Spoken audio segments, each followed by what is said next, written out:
Politics वाला आओ राजनीति करें। मोहन सरकार की मंत्री प्रतिमा बागरी धन्य है, जिसको राखी बांधी उसको भूल गई। तो क्या हुआ, वो गांजा तस्कर है? तो क्या हुआ, वो नशे का कारोबार कर रहा है। खून का रिश्ता यूं ही खत्म नहीं हो जाता, लेकिन यही सियासत है। वक्त के हिसाब से रिश्ते नाते भी टूटते बनते रहते हैं। लेकिन क्या नशे का कारोबार करने वाले सगे भाई को भाई न कहने से मंत्री जी का संकट टल जाएगा?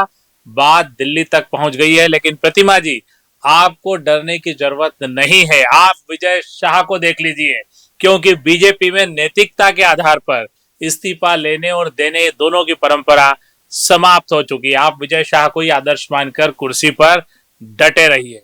नमस्कार, आप देख रहे हैं पॉलिटिक्स वाला पीएम टाइम में पंकज मुकाती।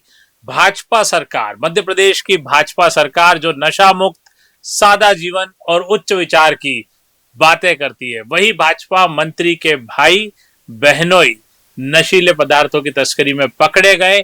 शर्मनाक यह है कि जब काला सच सामने आया तो मंत्री साहिबा ने अपने ही भाई को पहचानने से इनकार कर दिया। उसी भाई को जिससे उन्होंने 3 महीने पहले ही रक्षाबंधन पर राखी बंधवाई थी और बकायदा सोशल मीडिया पर तस्वीर भी शेयर की थी। यानी बात बहुत पुरानी नहीं है।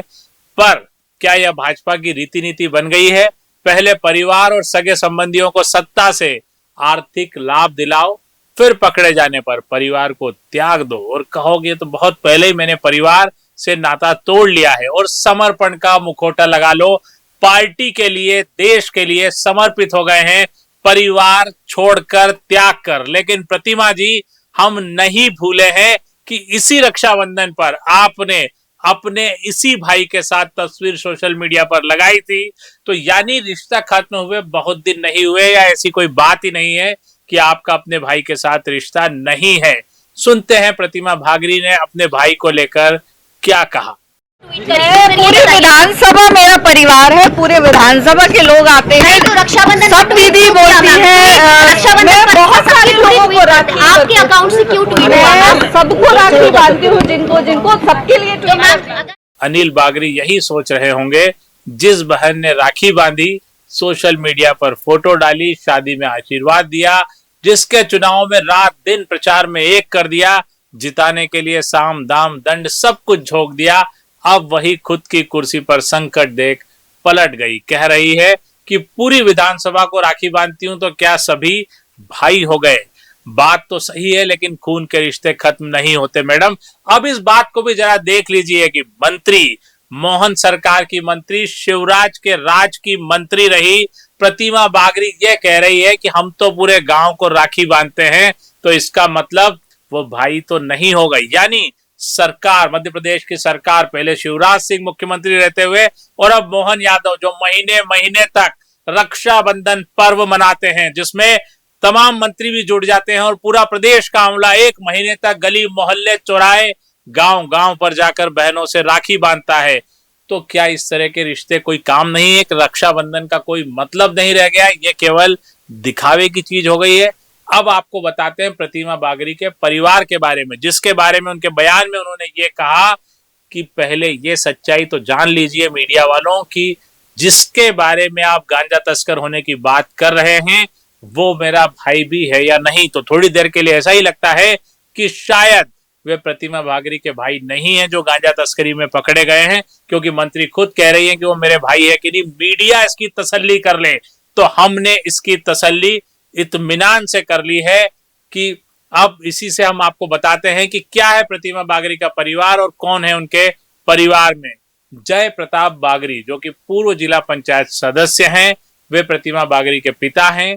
प्रतिमा की मां का नाम कमलेश बागरी, वो भी पूर्व जिला पंचायत सदस्य है।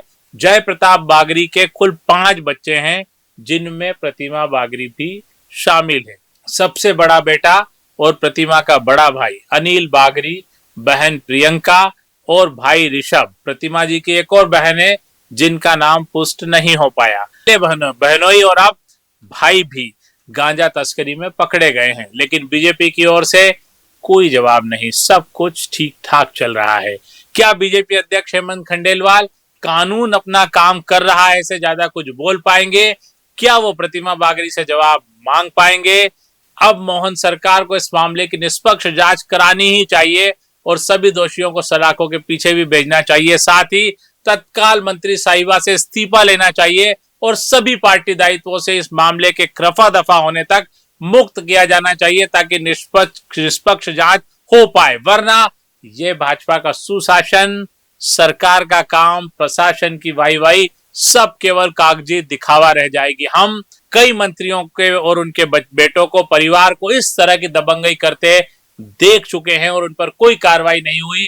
पार्टी अध्यक्ष हेमंत कंडेलवाल ने हर बार ये कहा कि बर्दाश्त नहीं किया जाएगा, नसीहत दे दी है, लेकिन उस नसीहत का कोई फल होता नहीं दिख रहा है। प्रतिमा बागड़ी से इस्तीफा लेकर मोहन सरकार को एक मिसाल कायम करनी चाहिए कि भाजपा में यह सब नहीं चलेगा। पूरा वीडियो देखने के लिए धन्यवाद, शुक्रिया। चैनल को लाइक और सब्सक्राइब करना न भूलें। शुभ रात्रि।